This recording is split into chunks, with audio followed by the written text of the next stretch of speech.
Hello students, welcome to my class. Yesterday I was discussing about solubility, in which we discussed about what is solubility and the factors which were affecting to solubility and the dissolution process, crystallization process. तो solubility क्या थी, वही विलेयता इसे हिंदी में बोलते हैं. Solubility the maximum amount of any substance that can be dissolved in any specific amounts of a solvent at a specific temperature and pressure. Solubility से मतलब था कि यदि हम किसी सॉल्यूट को जिसका मैक्सिमम है मतलब कितना ज़्यादा से ज़्यादा सॉल्यूट हम मिला सकते हैं किसी सॉल्वेंट में, किसी सॉल्वेंट वो कैसे सॉल्वेंट कितना है उसका अमाउंट फिक्स होना चाहिए. किसका? सॉल्वेंट का. सॉल्यूट का फिक्स होना जरूरी नहीं है, सॉल्वेंट का अमाउंट फिक्स होना चाहिए. उसमें कितना से ज़्यादा हम सॉल्यूट मिला सकते हैं और टेम्परेचर और प्रेशर डिफाइंड होना चाहिए. मतलब टेम्परेचर और प्रेशर घटना बढ़ना नहीं चाहिए. और सॉल्युबिलिटी को कौन कौन से फैक्टर्स इफेक्ट करते हैं? तो सॉल्युबिलिटी को फैक्टर्स हैं जैसे nature of solute and solvent और टेम्परेचर और प्रेशर इफेक्ट करते हैं. और साथ में पढ़ाया था आपको डिसोल्यूशन और क्रिस्टलाइजेशन पढ़ाया था. सैचुरेटेड सॉल्यूशन क्या होता है ये भी बताया था. तो डिसोल्यूशन जो होता है जैसे सॉल्वेंट के मॉलिक्यूल्स और सॉल्यूट के मॉलिक्यूल्स आप उसमें मिलकर के सॉल्यूशन बनाएंगे, जिसे डिसोल्यूशन में जो होगा सॉल्यूट सॉल्वेंट में मिलाते जाएंगे, जिससे सॉल्यूट का कंसंट्रेशन सॉल्यूशन में सॉल्वेंट में बढ़ता जाएगा. तो इस प्रोसेस को हम डिसोल्यूशन कहते हैं. वहीं पर इसका उल्टा होता है क्रिस्टलाइजेशन. क्रिस्टलाइजेशन में क्या होता है, सॉल्यूशन को हम हीट करते हैं या कैसे भी करके सॉल्वेंट और सॉल्यूट को अलग करते हैं. तो जो सॉल्यूट होता है क्रिस्टल के फॉर्म में नीचे पेंदी में बैठ जाएगा, जिसे हम क्रिस्टलाइजेशन बोलते हैं. अब उसके बाद बताया था सैचुरेटेड सॉल्यूशन. सैचुरेटेड सॉल्यूशन क्या होते हैं? वही सॉल्यूशन जिसमें किसी टेम्परेचर और प्रेशर पर फिक्स अमाउंट टेम्परेचर और प्रेशर फिक्स हो और सॉल्वेंट का अमाउंट भी फिक्स हो, उसमें और ज़्यादा सॉल्यूट ना मिला पाए, तो जो सॉल्वेंट होगा वो आपका होगा सैचुरेटेड सॉल्यूशन. ठीक है. अब आज हम आपको बता रहे हैं इक्विलिब्रियम. इक्विलिब्रियम क्या होता है तो फिर देखते हैं. A stage is reached when the two process dissolution and crystallization occur at the same rate. मतलब जब कभी भी आपका डिसोल्यूशन और क्रिस्टलाइजेशन सेम रेट से होगा. सेम रेट मतलब जितना डिसोल्यूशन हो रहा है उतना ही क्रिस्टलाइजेशन हो रहा. अब ये कैसे होता है? जैसे आप कोई लिए हैं सॉल्वेंट लिए हैं लिक्विड, ठीक है, आप लिक्विड सॉल्वेंट लिए. अब ये नियरली सैचुरेटेड सॉल्यूशन है. कौन सा है? नियरली लगभग सैचुरेटेड सॉल्यूशन है. लगभग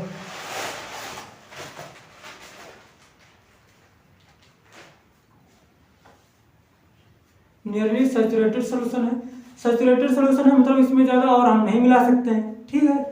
लेकिन आप अगर मिला रहे हैं तो जो मिलाएंगे, जो भी सॉल्यूट आप उसमें मिला रहे हैं, तो अगर वो घुल इसमें मिल जा रहा है तो उतना ही जो पहले से इसमें मिला होगा सॉल्यूशन में जो पहले से सॉल्यूट मिला होगा वो क्रिस्टल के फॉर्म में नीचे आपका पेंदी में बैठ जाएगा. तो मतलब जितना मिला उतना एक सॉल्यूशन से निकल करके नीचे पेंदी में बैठ गया. तो इसे हम बोल रहे हैं कि मतलब डिसोल्यूशन और क्रिस्टलाइजेशन दोनों सेम रेट से हो रहा है. तो इस स्टेज को हम बोलते हैं इक्विलिब्रियम स्टेज. सॉल्यूट और सॉल्वेंट मिलकर के सॉल्यूशन बना रहे होंगे, उसी टाइम पर सॉल्यूशन क्या होगा, सॉल्यूट और सॉल्वेंट में अलग अलग भी हो रहा होगा. मतलब डिसोल्यूशन इधर से डिसोल्यूशन प्रोसेस हो रहा है और इधर से क्रिस्टलाइजेशन प्रोसेस हो रहा है. दोनों सेम रेट से हो रहे हैं. फिर आता है आपका solubility of solids in liquids is affected by temperature and pressure. जो सॉलिड्स की जो सॉल्युबिलिटी होती है किसी लिक्विड में वो टेम्परेचर और प्रेशर से ज़्यादा अफेक्टेड होती है. कैसे? जैसे आप कोई पार्ट लिए हैं, इसमें आपने लिक्विड ले लिया वाटर. ये मान कर चलो सैचुरेटेड सॉल्यूशन है वाटर प्लस शुगर का एक सैचुरेटेड सॉल्यूशन है. सैचुरेटेड मीन्स मतलब इसमें और ज़्यादा शुगर नहीं मिला सकते हैं. क्या करिए कि आप इसको हीट कर दीजिए. क्या करिए? हीट करिए. तो हीट करने से इस पर और ज़्यादा शुगर ऐड कर सकते हैं. मतलब टेम्परेचर का इफेक्ट हुआ. टेम्परेचर ने क्या किया कि आप शुगर और ज़्यादा मिला सकते हैं, मतलब सॉल्युबिलिटी इसकी बढ़ गई. तो आगे आप देखेंगे effect of temperature. If in A nearly saturated solution, एक ऐसा सॉल्यूशन जो लगभग सैचुरेट हो उसमें यदि आप डिजोल्यूशन प्रोसेस इंडोथर्मिक, यदि आप कोई सॉल्यूट मिला रहे हैं और जो डिजोल्यूशन प्रोसेस है इंडोथर्मिक है, मतलब आपको हीट देना पड़ रहा है, तो यदि हीट आप अगर देंगे, हीट देंगे उसको, तो उसमें और ज़्यादा सॉल्यूट मिला सकते हैं, मतलब सॉल्युबिलिटी आपका इंक्रीज कर जा रहा है। फिर आता है वहीं पर अगर टेम्परेचर घटाएंगे, टेम्परेचर में घटाएंगे तो सॉल्युबिलिटी क्या होगा,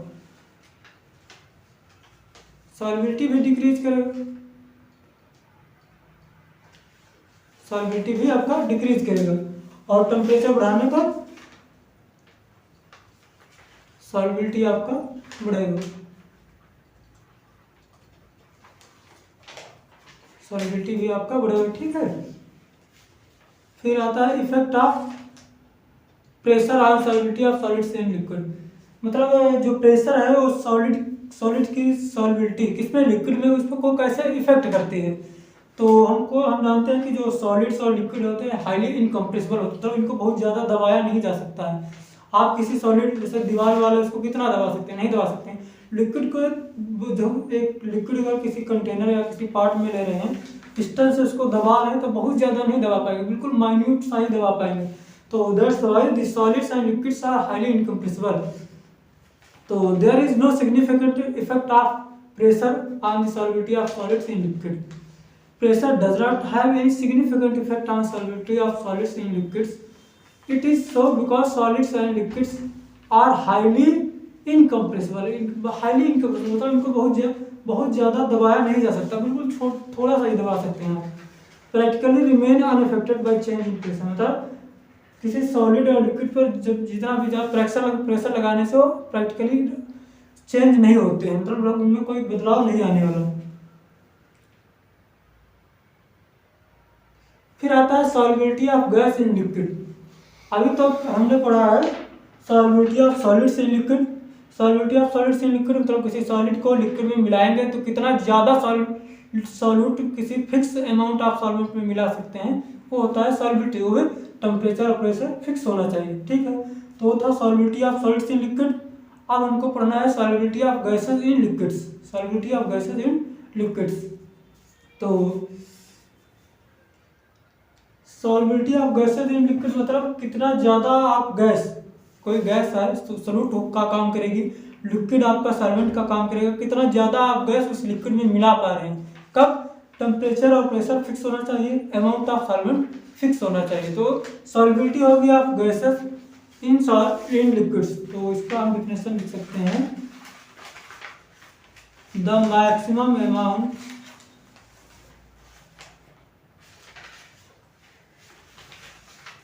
that can be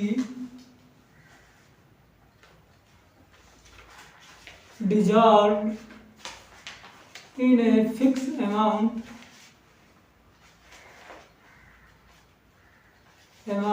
of solvent.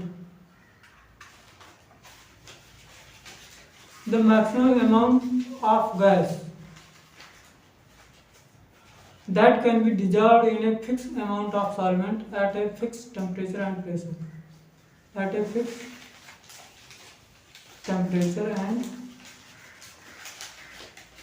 pressure. तो किसी गैस का मैक्सिमम अमाउंट किसी फिक्स अमाउंट ऑफ सॉल्वेंट में लिक्विड में कितना ज़्यादा मिला सकते हैं, तो इसे टेम्परेचर और प्रेशर फिक्स होना चाहिए। तो उसको हम बोलेंगे solubility of gases. Solubility of gases in liquids is greatly affected by pressure and temperature.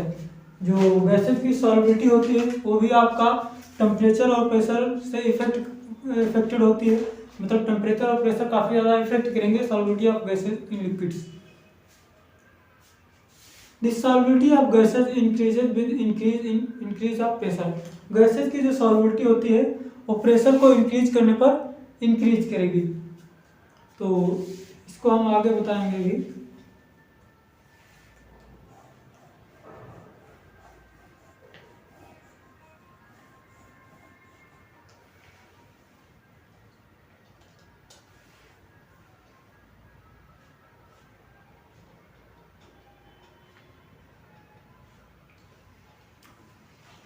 अब गैसेस की सॉल्युबिलिटी के विषय में हेनरीज का एक नियम आता है कि मतलब कोई गैस किसी लिक्विड में कितनी ज़्यादा सॉल्युबल होगी, उसके लिए हेनरी ने एक नियम दिया। क्या दिया? Henry was the first to give a quantitative relation. Quantitative relation मतलब कितना क्वांटिटी, गैस की कितनी क्वांटिटी किसी सॉल्वेंट में मिक्स हो सकती है, घुल सकती है। तो इसको इसके विषय में और तो हेनरी ने नियम दिया कि गैस की क्वांटिटी ऑफ गैस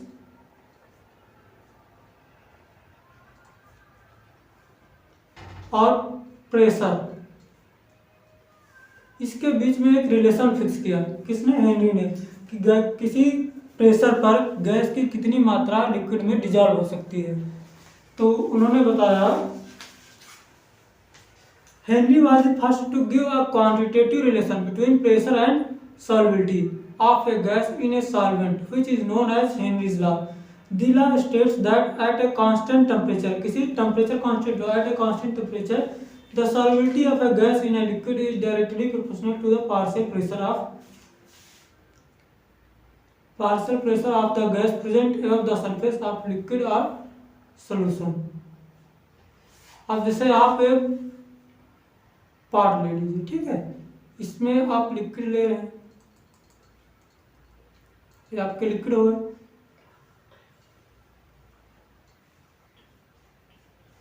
इसमें एक पिस्टन लगा है प्रेशर लगाने के लिए, ठीक है। अब यहाँ पर आपके गैस मॉलिक्यूल्स हैं,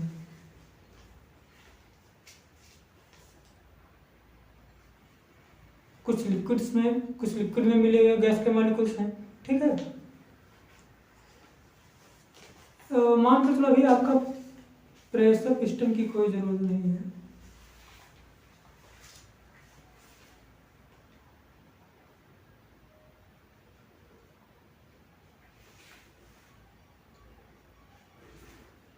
तो ये आपके गैस मॉलिक्यूल्स हो जाएंगे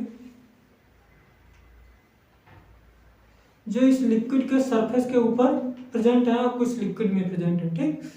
तो गैस मॉलिक्यूल्स जो लिक्विड में प्रेजेंट है उनका प्रेशर कंसीडर नहीं किया जाएगा।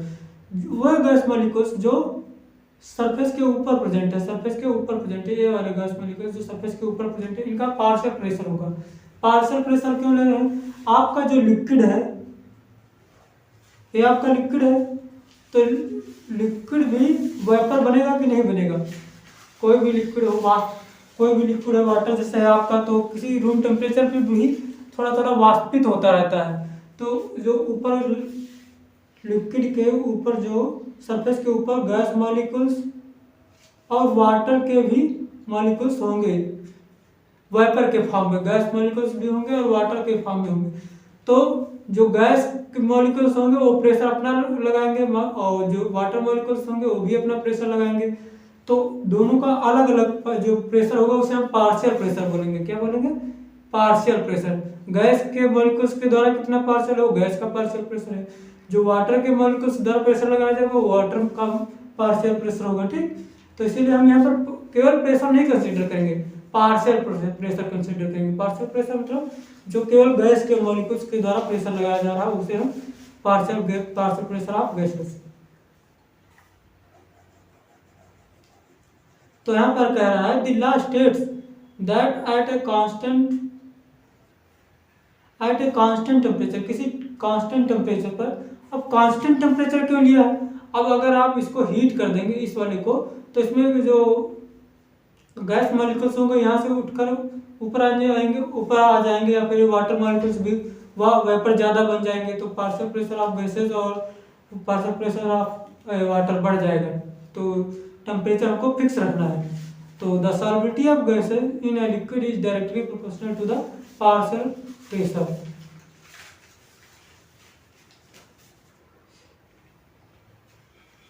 The most commonly used form of Henry's law states that the partial pressure of the gas in vapor phase is proportional to the mole fraction of gas in the solution।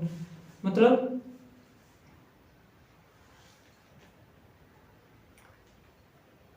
ये आपके water molecules हो गए, यहाँ पर आपका partial pressure होगा gases के द्वारा, मानकर चलो P पार्शियल प्रेशर P है, ये प्रोपोर्शनल होगा किसके, मोल फ्रैक्शन के, किसके, of gases, mole fraction of gases. Partial pressure of gases is directly proportional to the mole fraction of gas, mole fraction of gas present in the solution. किसमें, ये जो mole fraction कितने gas के कितने molecules इस solution में आ गए हैं उसके डायरेक्टली प्रोपोर्शनल होगा। तो प्रोपोर्शनलिटी का सिंबल हटाएंगे तो इक्वल का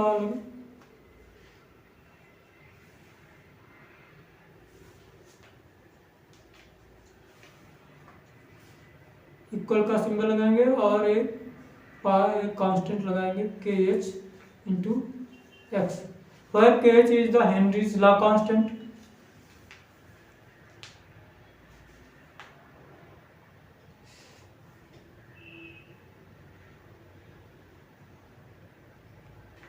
ये सब फिगर से आप देखिए, ये अंडर नॉर्मल प्रेशर है, ये आपका अंडर नॉर्मल मतलब गैस मॉलिक्यूल्स ऊपर है, ये नीचे आपके वाटर मॉलिक्यूल्स हैं, कोई प्रेशर नहीं लगाया जा रहा। ये प्रेशर इंक्रीज कर दिया गया, मतलब ये उसके लिए है कि जब प्रेशर इंक्रीज करेंगे तो गैसेज की जो सॉल्युबिलिटी होगी, सॉल्युबिलिटी ऑफ गैसेज ये इंक्रीज कर जाएगी। जब प्रेशर इंक्रीज करेंगे तो गैसेज की जो सॉल्युबिलिटी होगी वो आपका इंक्रीज कर जाएगी।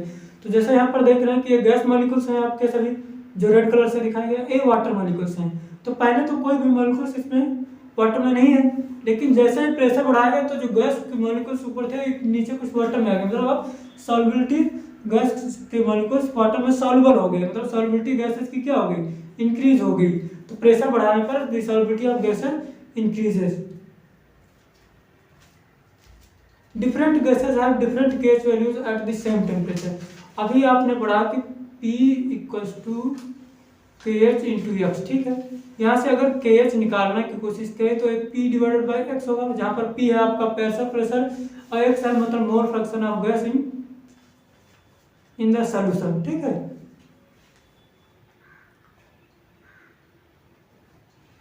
तो हर गैस कोई प्रत्येक गैस के लिए जो पार्शियल प्रेशर होगा किसी लिक्विड के ऊपर वो अलग होगा, कितना मिल रहा है वो भी अलग होगा। जैसे ऑक्सीजन गैस है, आप एग्जांपल के रूप में लीजिए, ऑक्सीजन गैस वाटर में मिल जा रही है, थोड़ा बहुत मिक्स हो जाती है, नाइट्रोजन भी मिक्स होती है और ऑक्सीजन भी मिक्स होती है, पर अलग अलग मात्रा में डिफरेंट अमाउंट में मिक्स होती हैं। तो मतलब जब डिफरेंट अमाउंट है तो जो मोल फ्रैक्शन है वो भी अलग अलग होगा। जब मोल फ्रैक्शन अलग अलग होगा तो केच भी सबके लिए अलग अलग होना चाहिए, केच भी सबके लिए अलग अलग होना चाहिए, ठीक है।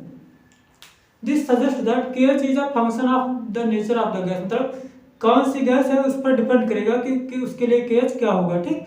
ऑक्सीजन के लिए KH का वैल्यू दूसरा होगा, नाइट्रोजन के लिए KH का वैल्यू दूसरा होगा। फिर effect of temperature, solubility of gases in liquids decreases with rise in temperature. ऐसा मान लो कि आपका एक पार्ट है, इसमें गैस मॉलिक्यूल्स हैं, कुछ ऊपर सरफेस के ऊपर प्रेजेंट है, कुछ वाटर में मिक्स है। अब इसको नीचे से अगर हीट कर देंगे तो हीट करने पर इसका टेम्परेचर बढ़ जाएगा, टेम्परेचर बढ़े मतलब सोल्यूशन का बढ़ेगा, सोल्यूशन का बढ़ेगा मतलब वाटर के मॉलिक्यूल्स जो होंगे वो एनर्जी पाएंगे, प्लस गैस के मॉलिक्यूल्स भी एनर्जी पाएंगे। और जब भी गैस के मॉलिक्यूल्स एनर्जी पाएंगे तो गैस के मॉलिक्यूल्स का काइनेटिक एनर्जी बढ़ जाएगा, गैस के मॉलिक्यूल्स का काइनेटिक एनर्जी बढ़ जाएगा, मतलब गैस के जो मॉलिक्यूल्स होंगे वो ज़्यादा तेजी से गति करने लगेंगे। तो क्या होगा कि जो गैस के मॉलिक्यूल्स सॉल्यूशन में प्रेजेंट हैं ये बाहर निकल जाएंगे। तो बाहर निकल जाएंगे मतलब सॉल्युबिलिटी गैस की जो गैस के मॉलिक्यूल्स सॉल्यूशन में आपके प्रेजेंट थे वो बाहर निकल गए तो सॉल्युबिलिटी क्या होगी, डिक्रीज होगी। तो यहाँ से आपको पता चला कि सॉल्युबिलिटी ऑफ गैस है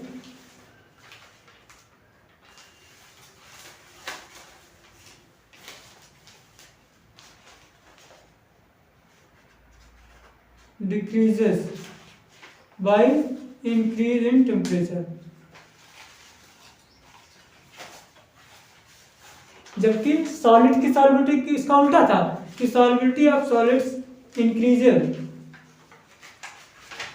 solubility of solids increases by increase in temperature।